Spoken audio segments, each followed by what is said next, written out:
I All right, hope. cool. Let's rock and roll. You ready to go? Yep. Alrighty.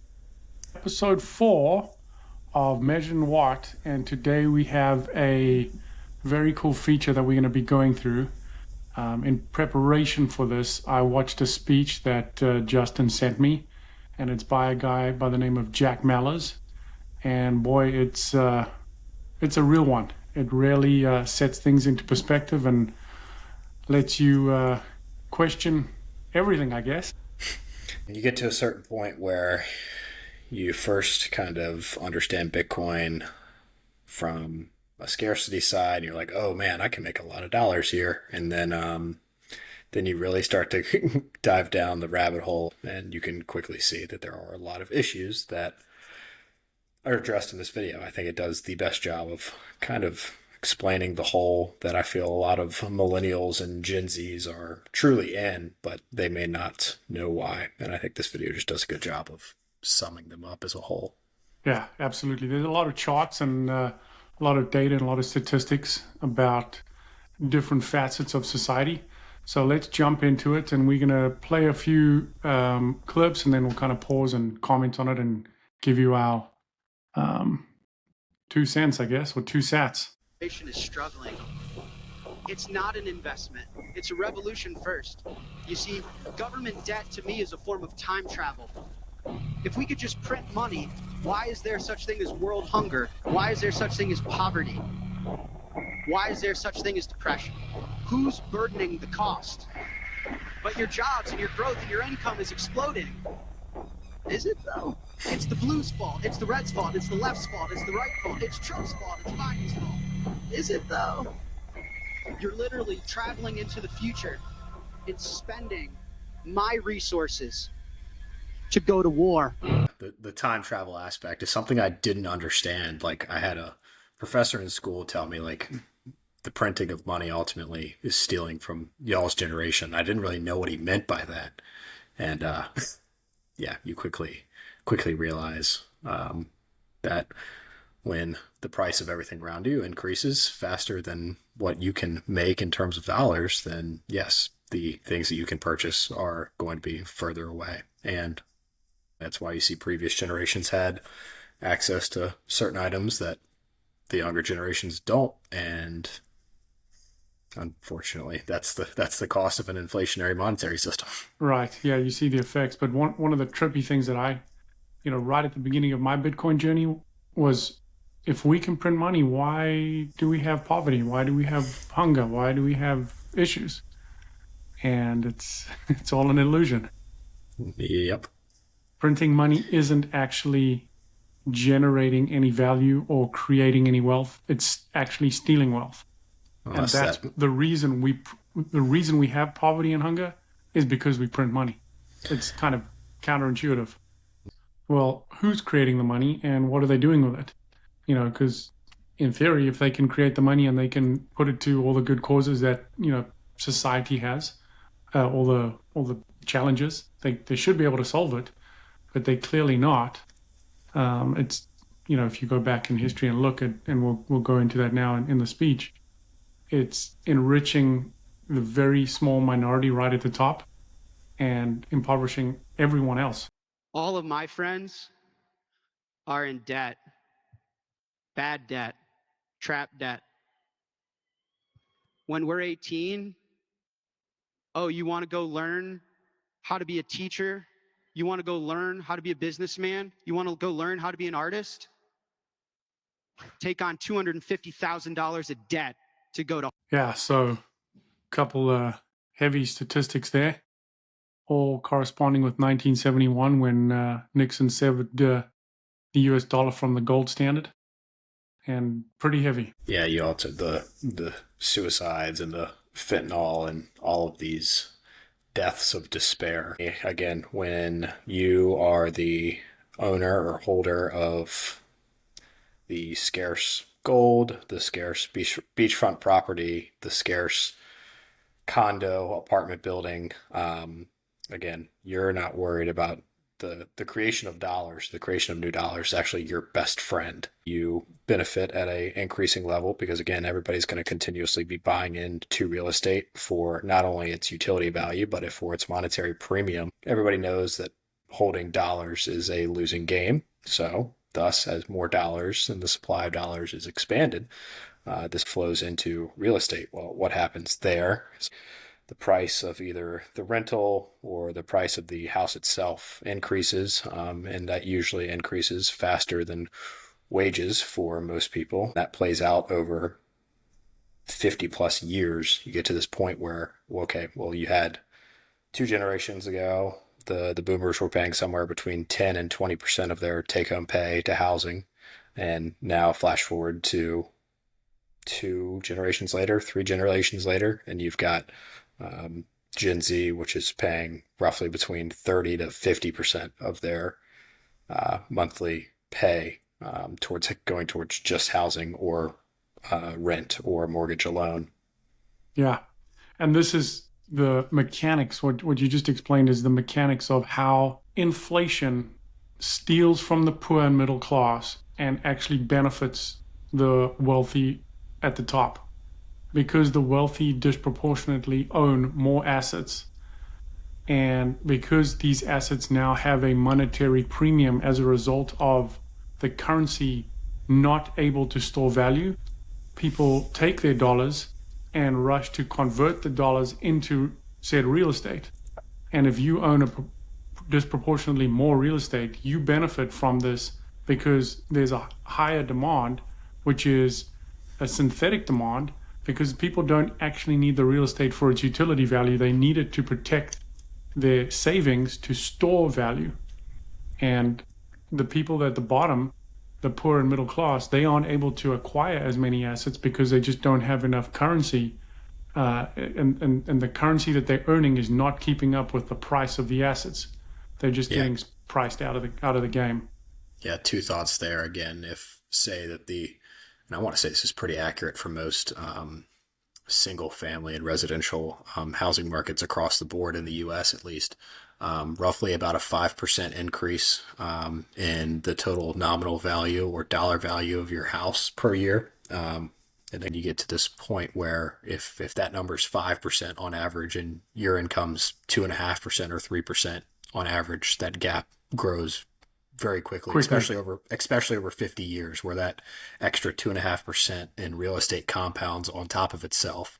Right. You are much further from the ability to purchase housing or a house itself or rent compared to previous generations as a percentage of what they were paying. Again, they may have been only making $10,000 or $20,000 a year while you're making $50,000, $60,000, $70,000 a year, but only 10% or 20% of that $20,000 was going towards housing or rent. While in your case, with your $50,000, $60,000, or $70,000, you're paying somewhere between 30 and 50, and even in some cases 60% of your pay just towards the ability to live under a roof. Right. So again, that takes away. That's renting and owning a mortgage. Yeah. It cuts both ways. And just as a side note, this is a concept that once it clicked and once I understood, it's funny to have this conversation with real estate investors, because if they don't understand the tailwinds that fiat currency causes to real estate, they start attributing that to their own personal success. And they just geniuses because they bought a house 10, 15, 20 years ago, and all of a sudden it's just increased nominally.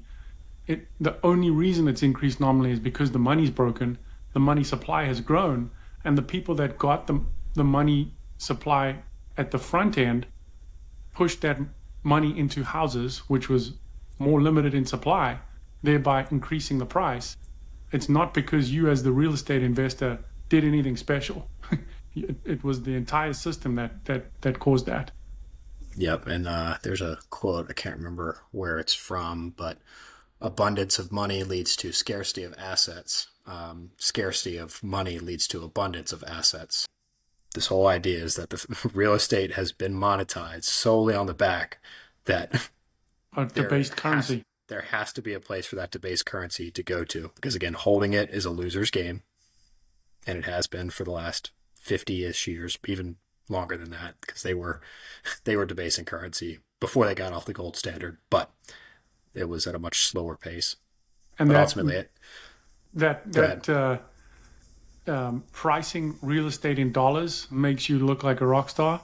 But if you price real estate in something that is difficult to produce, that has a higher stock to flow ratio like gold, you're pretty much just breaking even or kind of, treading water. And that's the whole reason we call this measured in what.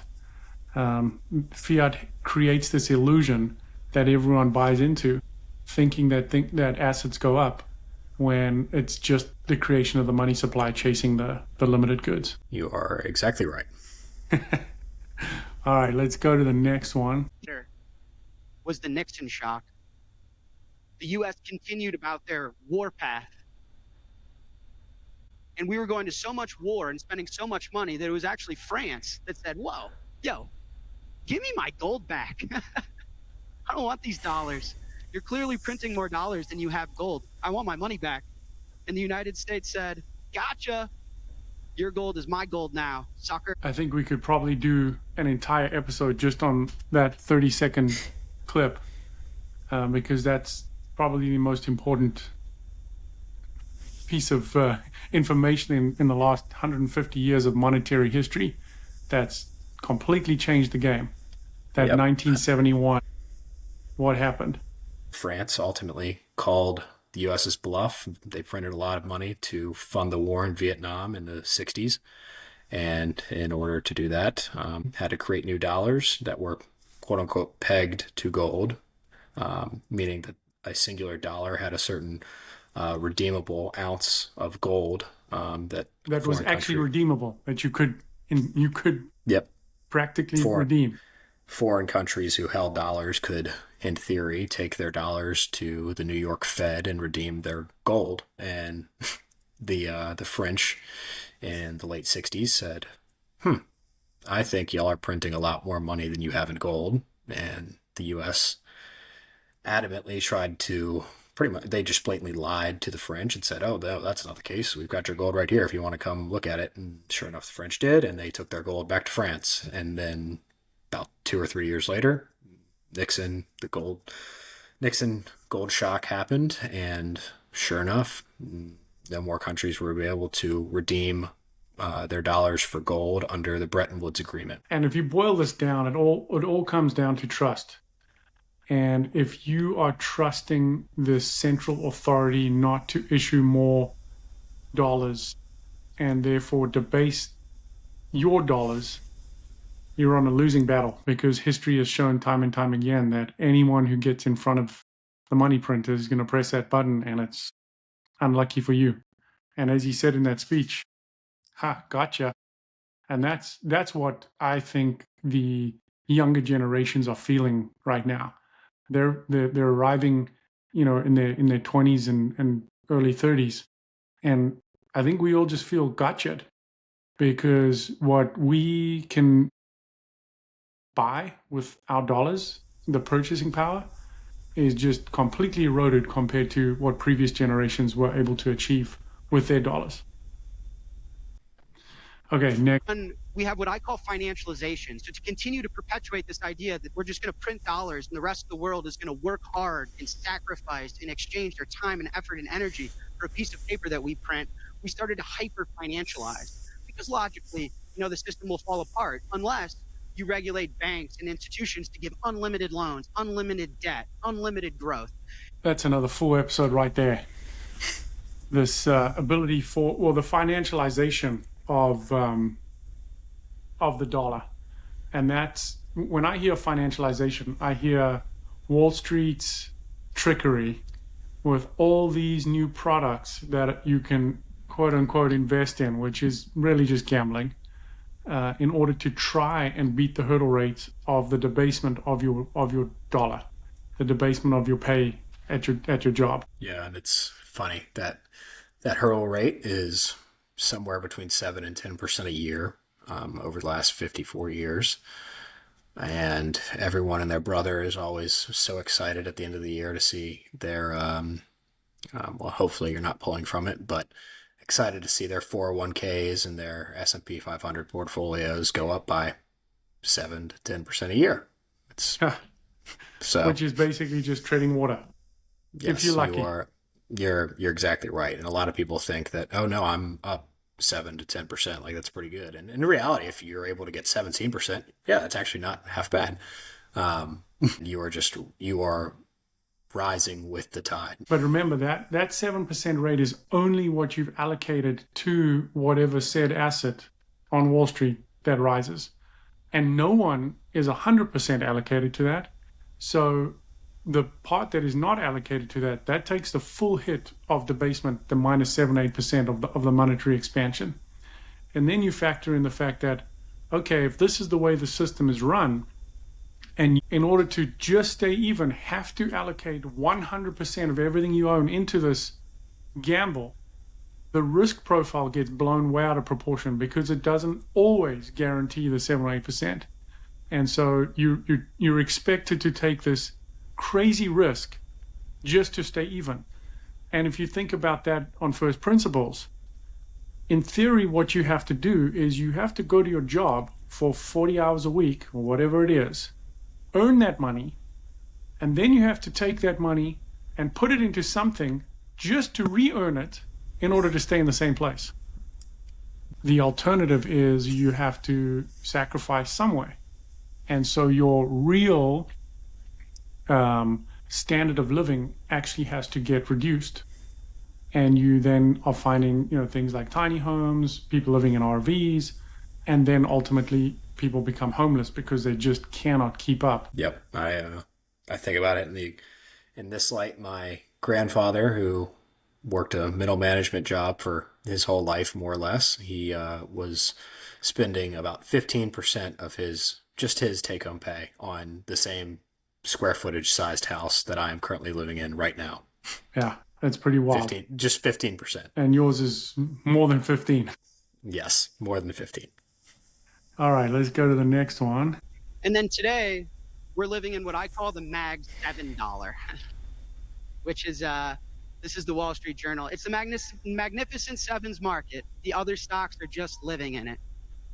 Because as a youthful person, they say, the economy's booming. You're so lucky to have the stock market. Is it though? I mean, these 7 companies are booming. Yeah, I would love to see what the percentage of the S&P 500 returns are ultimately driven by the Facebooks and the Teslas and Apple and Nvidia and all the other Mag 7 variants. Yeah. Once again, that's a full episode right then and there. I was shocked going down my rabbit hole journey of Bitcoin, what they call zombie companies, and an enormous percentage of companies that are on the S&P 500. They should have gone out of business long ago. But because they are, in the S&P 500 and they can qualify for these incredibly cheap loans, they are able to keep their company going purely based on the fact that they can get cheap debt in order to fund, a longer runway for the company. So it's not based on sound economics and a sound business idea that is, serving the greater good and serving the economy. It's purely based on the fact that they are able to get these incredibly low interest rate loans to just keep these zombies going and going. Then they're not actually, generating any real returns for any investors. The Mag 7, sure, they're ripping, but once again, of the 500 companies, we're talking about 7 companies. And so when you have to pick individual companies, your risk profile just gets completely blown out of proportion. So you can't spread the risk over 500 companies in order to actually get a real return. Yeah, Not financial advice, but you'll probably just outperform your S&P 500 portfolio by evenly dividing your money up amongst the Mag 7 itself and forgetting about the others. Here's the challenge with dividing your money up evenly on the top 7, on the Magnificent 7. There is counterparty risk everywhere. So let's say you go into Nvidia. What happens when another country or company comes out with a cheaper chip that is able to do whatever NVIDIA does for a seventh of the price? I mean, we saw a scare like that a couple months ago when that DeepSeek or whatever AI that came out of China, that open source AI, and NVIDIA basically, I mean, they fell off a cliff for a couple of days. What happens when something like that happens to any of the other Mag 7s? So you have to perpetually gamble in order to just kind of make a return, to re-earn the money that you've earned. Yes, or in some cases to literally just preserve the money and time that you spent. And or in some cases, you can just pick the company that the U.S. government's going to start buying shares of, and now that's a strategy. I've seen that's a strategy. I've seen the guy that mapped Nancy Pelosi's stock picking and has made it like open source, and he's outperforming Wall Street like crazy. Yeah. It'll be very interesting to see what the U.S. government does with like the purchases of Intel and what sounds like more, which is like some people are like, oh, that's great. But then like you look back through history and you're like, oh, wait, that's just socialist monetary practices right there where the state is owning the means of production. That is, I mean, we're going down a slippery slope there. That's going to be another episode. Yeah. Does anyone know who this is? This is an economist by the name of Robert Triffin. Does that ring a bell? It's an idea called the Triffin Dilemma. And it was very simple. A nation who chooses their currency to serve as the global reserve must run persistent deficits, creating tension between, this is the most important part, domestic stability and global demand. Triffin's Dilemma. It says that you have to run deficits if you are the global reserve currency. And the second order effect of running a deficit is you basically hollow out everything in your middle class because you send all your manufacturing jobs offshore because you can get it cheaper. I'm sure there's propaganda for people that are, for Americans, when you grow up here, to say how lucky you are to be the reserve currency, but it actually comes at an enormous cost. That global reserve status is some form of superpower and that I'm lucky. It's a disease. What about families? How have families performed since 1971? This is child per woman. We're in a population crisis. You see that line? That's when we started printing money. This is a global problem. What about the median age people are getting married, creating family, creating bond, growing the world? Well, as soon as we started printing money, we started printing industrial sludge to put in our gut. Turns out when you print money and you export the very fabric of society and you make everything about the marginal cost to produce things, you disease your food. That's weird. Yeah, so once again, that line in 1971, a lot of negative impacts on society. Family breakdown, food breakdown, which is incredibly interesting. You trace, fiat currency back, and all of a sudden you look at the food. The food is toxic sludge, as he said, because companies are continually chasing the marginal cost of production in order to keep maintaining margins. And so you're going to cut corners and you're going to get cheaper ingredients and you're going to get unhealthy ingredients. And that has downstream effects throughout society. I just see this. I don't know. This is just the vision I get in my head when I think about this. It's just this. If you put all of your income into this pie chart, and again, as time goes on, each generation is spending a larger percentage on not only housing, which is usually people's biggest percentage of that total, but a larger percentage on food, larger percentage on healthcare, larger percentage on childcare, larger percentage on children themselves. And this, you see it play out where, again, why was all this affordable on one income at one point in time? Then it's like, okay, well, Now it's not affordable on one income. Okay, mom, you're going to have to go to work in order for us to do the same things we were doing 10, 15 years prior. Now it's okay, mom and dad, you're both at work, but you're only producing half of what you could ultimately do as a family.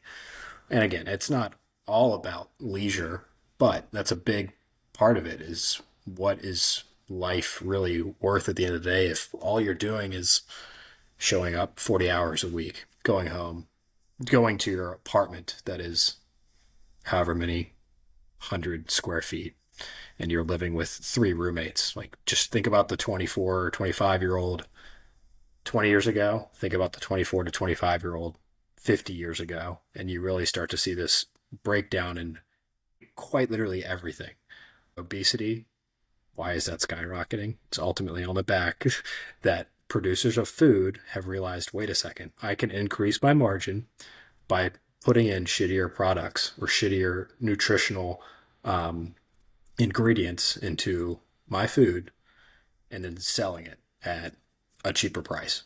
Yeah, and then the consumer is essentially forced because, the healthy food just becomes exponentially more expensive. And when you're on a tight budget and you literally can't even afford to, have your own house, you have to have roommates, you're cutting corners everywhere. So you're choosing the cheaper food option, which is having enormous effects on people's health. And then you see the skyrocketing costs of healthcare, and it's just a perpetuating downward spiral of everything going to shit because the money's broken. This just has a cascading effect on everyone. It's just like one domino that just knocks the entire pile down. And it's devastating on society. You then start to see, listening to conversations when somebody's talking about X, Y, or Z, you're immediately jumping to, okay, I know what they're saying here, but they don't understand why they're saying it. For example, my fiance, who this was kind of before she really started to understand a lot of these topics, she would come home from Food Lion with, oh, we only paid $90 for groceries this week. And I'm sitting there, I'm like, yeah, I mean, we did pay $20 less than what we usually do, but what are you actually bringing home? What have you substituted it with? Yeah. What have you substituted in this case? And how healthy is that in the long run? I mean, I've just seen now that Sam's Club they no longer package their ribeye steaks in packs of 3. They used to be always in packs of 3, and now they're packs of 2, just so that the price doesn't give sticker shock. And so now what I used to get 3 steaks for, I'm getting 2 steaks for in the matter of 3 or 4 months. It's scary. This is what's called shrinkflation, and I think that everybody, whether you understand money in the slightest or you understand it at levels far beyond what we do, shrinkflation is one of the options that a food producer has. You can increase prices outright with the same product, which some can in some markets. B, you can put in a better quality ingredient, which most cannot do in a large majority of consumer food markets. Or C, you can shrink the size of your product and keep the price the exact same. Shrinkflation, that's, it's because the money's broken. It's not because they are greedy. It's because right at the top, the money is broken and it has cascading effects all the way down. The greed part is important because the Austrians cover because greed is, again, we are all self-interested human beings. Yeah. We act in our own self-interest. We act in our own self-interest. Greed does play into this, but the greed is ultimately at the very top. Imagine if you this is really, I've been thinking about this a lot. The smartest thing that somebody could do prior to Bitcoin was fight and claw their way to the top of the banking system, because you are literally creating the most profitable. It is literally the most profitable. You are backed by the government, and you are creating dollars out of thin air, loaning it to people, and then they are paying you interest on that money you just literally just typed in to a screen. I know it sounds Yeah, it very requires basic, but that's more, yeah. zero work.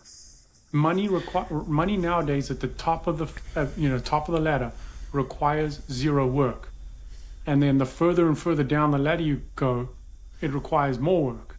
And so the incentive structure and just the way it plays out for society is just, there's just a very small fraction of people at the top that are winning, and the rest of the people down at the bottom are just absolutely getting debased beyond what they even understand.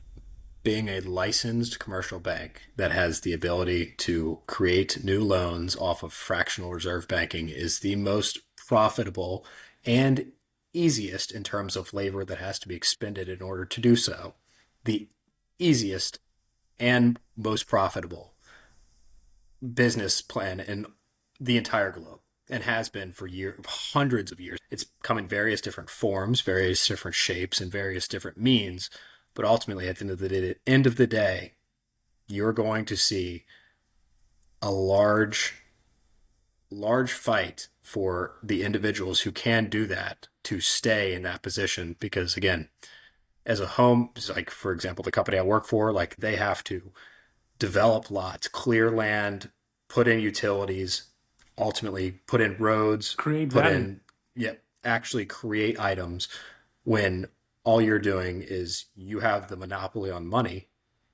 You can just loan people said money that you can create out of quite literally nothing and charge interest on it. Yeah. And that interest payment is the money you're making back off of the money that you created out of nothing. It is the most mind-boggling thing. It's completely bizarre. It is absolutely bizarre. The system is broken. I mean, yeah. Permit me to issue and control the money of a nation, and I care not who makes its laws. I don't care about the law system. I don't care about the rule you're about to change. How much money are you printing? That's all that matters. This is Hayek. Law, language, money, the three paradigms of spontaneously grown institutions. Or that this is a math problem. This is an ethical problem. Printing money is a moral violation. You see, government debt to me is a form of time travel. You're literally traveling into the future and spending my resources and my kids' resources to go to war, to pass your stupid bill, to waste and spend money and grow debt. You're pulling forward the resources of those that aren't even born yet. You understand that we borrow prosperity from our kids without their consent. You see? I would like to make this abundantly clear, especially for my generation. Like, it seems like it sucks, and it does suck. Like, you are right. Now, I'm not saying that this is entire, and a lot of people go on this, and I've been caught up in it before. Like, control what you can control. Like, just focus on that. Like, I'm here to say you really need to understand what you are not in control of, which is the money that you are using, more than likely.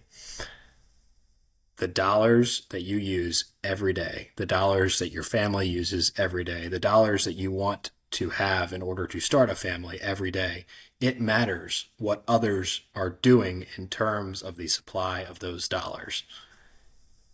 Again, a lot of people, and I think especially my generation, get caught up in the idea of like, what did I do different than my parents? Like, I did exactly what they did. Like, you have to understand that you are on a completely different financial playing field. Completely different.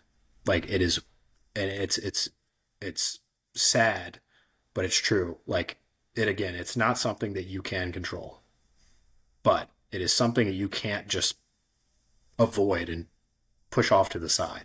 Just, if this monetary system stays intact the way that it is, just look at the last 60 years and where it's gone. Like, what are your kids and grandkids going to own? If this generation might be able to have a kid, like, but if your kid's just the average working, who knows what jobs look like in 10, 20 years, but like, to say that this system does stay relatively the same, what is your kid going to own if he is just the average run of the mill, which a lot of people are, and that's completely okay. Like, do what you want to do. Like, but I think that there is and this is where the ethical side of Bitcoin comes in.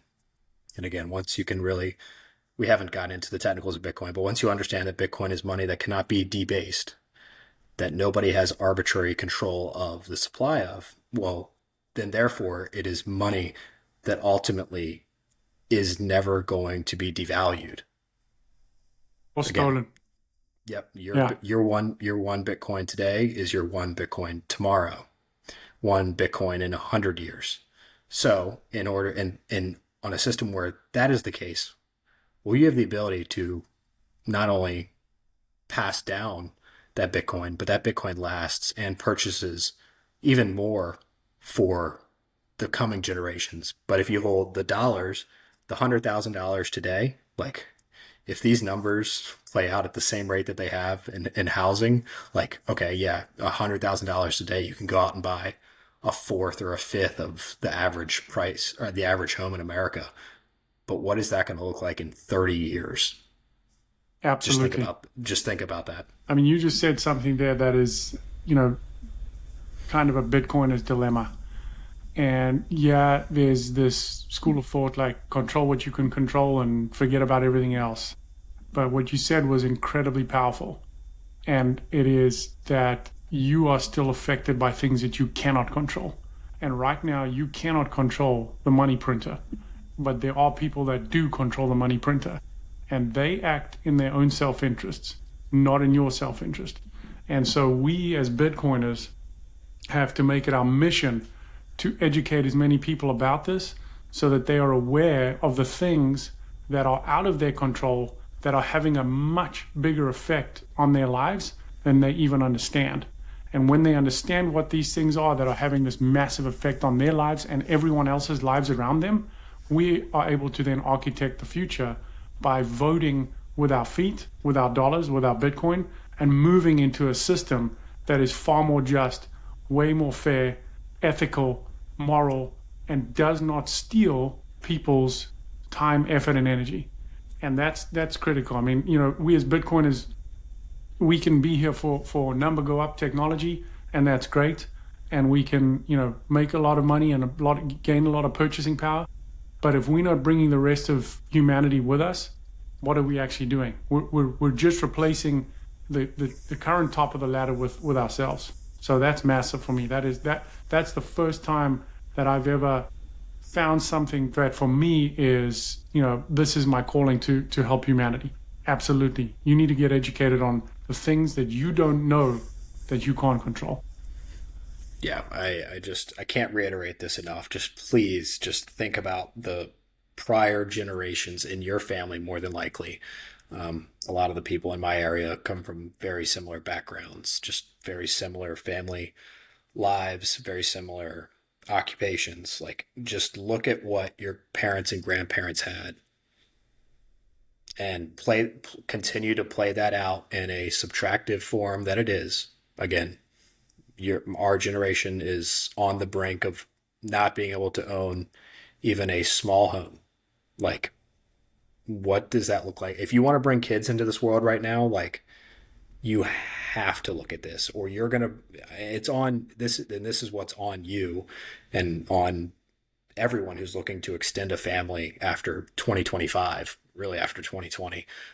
Like, this stuff will drastically affect what you will be able to do with your kids. Plain 100%. and simple.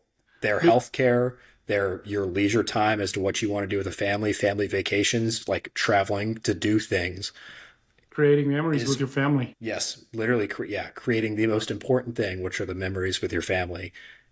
You will get absolutely wrecking balled by the centralized control of dollars if you decide to play in that game over the next 20 years, because ultimately this has to grow exponentially faster and faster and faster as time goes on. That's just how the basis of a inflationary monetary system works as the government. And I think that this is the biggest issue that nobody's paying attention to. Like the national debt, like I know everybody sees that number.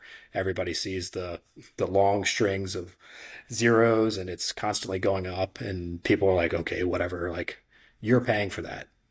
Like you and your significant other are paying for that.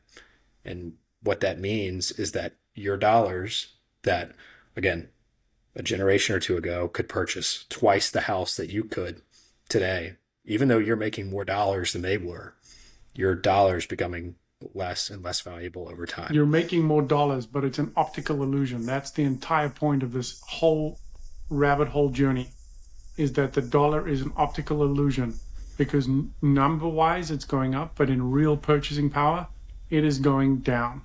And if you look at every single one of the charts, trends, statistics, all the data is pointing that society is going in a direction that is not a good one.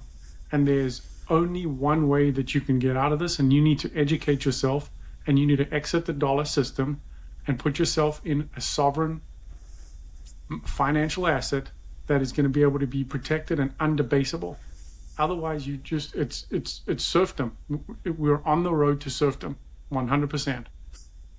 Yeah, if you think the wealth gap is bad today, give it 2 more generations where literally all you do is go to work and all you do is pay rent to whoever owns that piece of property. And again, just think about what previous generations of your family were able to do, and look at where you are in their shoes at the same age.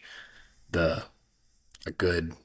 will be one of the things we end on, but a good understanding of this is go and look at the Fed, the St. Louis Fed, and the M2 money supply, which is a rough understanding of the not the broad money in the U.S. So the total amount of dollars that have been created via fractional reserve banking. And today, roughly, that number is about $22 trillion. Divide your 70,000 by that, then look at that, what that fraction is. Then go back to the year 2000 or 1995 or 1990 and divide the average salary by then what was the monetary total base. broad money supply, which was, I think it was like 3 or 4 trillion at that point in time. But that number back then as a percentage of the total monetary supply was 300% higher than what it is today. It is the US dollar is sleight of hand, magic trick, like David Blaine stuff. I mean, it's when people don't understand maths and they don't understand that their dollar represents the numerator and the total money supply represents the denominator. And if your numerator cannot grow at the same rate that the denominator can, which it cannot, because you don't have the ability to increase your income as much as someone at the Fed has to be able to grow the money supply, you cannot outrun the printer. It is a losing game.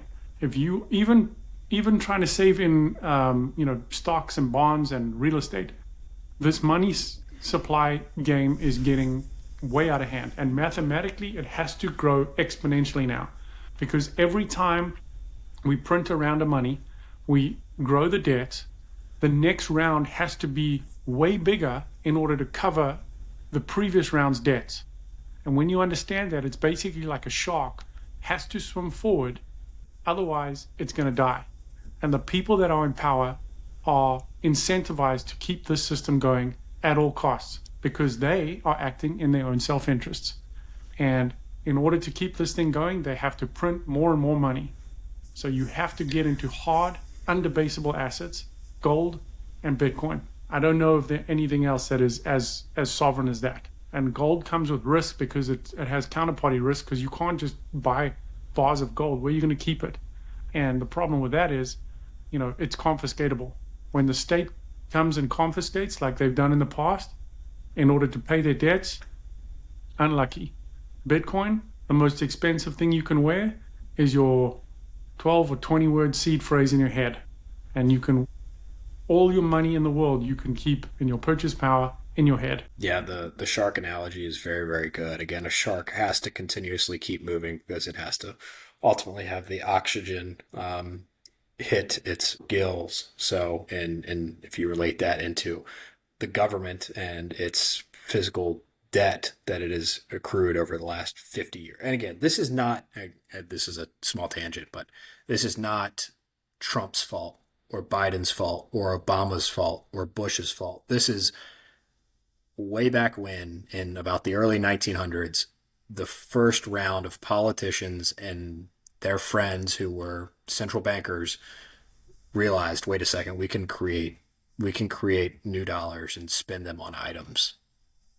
Play that out over literally more than 100 years now, far more than 100 years. And fractional reserve banking even existed. They call it pyramiding. Ultimately existed in the free banking systems of the late 1800s, mid 1800s to late 1800s. But regardless, all of this plays back to that. But I was trying so the government is more or less the shark that has to keep moving. In order to keep moving, it has to pay its debts off, or at least a small portion of those debts off in the form of treasury payments.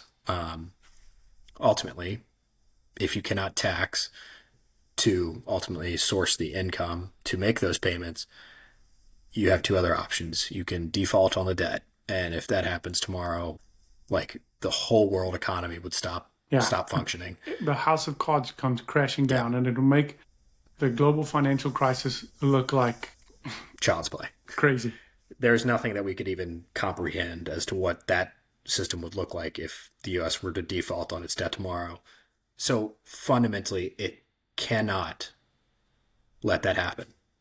So it must create new dollars arbitrarily, because they have the ability to create those new dollars, and then spend those items on the interest payments on that debt. Again, those interest payments must be made, whether it's via taxes or whether it's via the creation of new dollars.